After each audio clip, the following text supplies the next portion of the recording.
Okay, today we're going to talk about one of the main ways that the spinal cord contributes reflex arcs. The spinal cord is made up of two different types of tissue.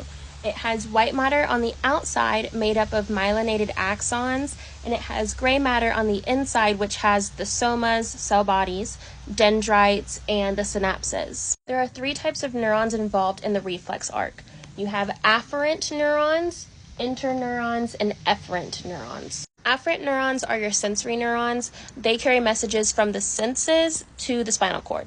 Efferent neurons are your motor neurons, and they send messages from your spinal cord to your muscles and your glands. Interneurons connect the two, and they make up most of the spinal cord and the brain. One way to tell afferent and efferent apart is afferent has access to the spinal cord, so it has access going in, and efferent is an exit, so the information that's exiting goes out the efferent. Okay, so let's look at how the arc works as a whole.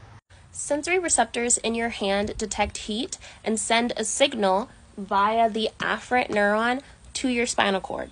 Inside the gray matter, the interneuron receives this message and immediately sends a message via the efferent neuron to the muscles in your hand. Your muscles then contract, pulling your fingers away from the heat, all before your brain even knows that you were hurt. This is extremely important because if we had to wait until the signal reached our brains before we were able to react, we would not react in time and there would be more damage to our bodies. Now, the signal does eventually reach our brains, which is why we might say ow or put our finger in our mouth. But that is one of the ways that spinal cords contribute through reflex arcs, which are rapid automatic responses that protect you before you even realize what's happening. If you have any questions or comments, leave them below. Bye!